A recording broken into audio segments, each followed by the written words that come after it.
obiskuje 9. razred osnovne šole Koper. V Slovenijo je prišel iz Kitajske, ker njegova ati in mami delata pri nas. V zadnjih 2 letih se je v njegovem življenju veliko spremenilo. Odločil se je recimo, da ne bo zdravnik. Ker takrat me je tudi že zanimala robotika in te tehnologije, zdaj sem se odločil, da bom raje postal programer, ker me bolj zanima računalništvo. Kako pa se pripravljaš? Veliko se ukvarjam z računalnikom in včasih tudi delam kakšne programe, pomagam, ker moj sosed je programer. Kaj bi rad sprogramiral? Na področju igrice bi ustvaril novo igrico in ta igrica bi bila, da bi se dalo igrati več ljudi in da bi bilo bolj, da ni tako zelo zahtevno.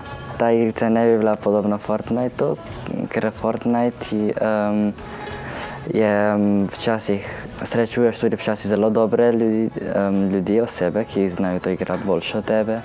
Jaz pa bi ustvaril eno, ki bi lahko igrali vsi enako. Kaj rad počneš v prostem času? V prostem času doma pogosto igram igrice in gledam televizijo.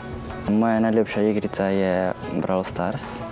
Lahko igraš 3x3 ali pa igraš kot na drugih igricah Battle Royale, si sam in igraš proti vsem. Tisti, ki ostane zadnji, zmaga. Med igricami lahko igram s svojimi prijatelji, se lahko komuniciram v njih in je zabavno. Kako še navezuješ stike s prijatelji?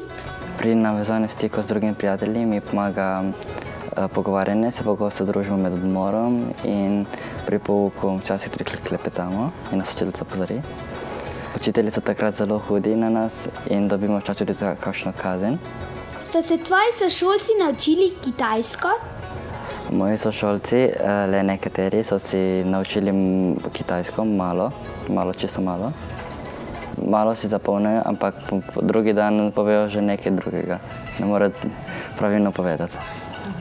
Kje je šola lažja, tu ali na Kitajskem? Šola v Sloveniji je lažja, zato ker na Kitajskem imaš v osnovni šoli že 8 ur pouka. Torej zjutraj ob 7:30 prideš do tam od 12 in potem imaš še v popoldanskem času od 2 do 5. Če se kakšen sošolec preseli na Kitajsko, bo mogel manj igrati igrice, veliko se učiti, ne bo mogel kaj dosti spati, se mora učiti in delati domače naloge, ker se dajo veliko domačih nalog, včasih tudi do 5 ur. Nekdo, če se želi naučiti kitajsko, bi mu predlagal, da več bere knjige, če zna, in gleda televizije z podnapisi. Imamo posebne knjige za začetnike z angleščino, to spodaj prevajam.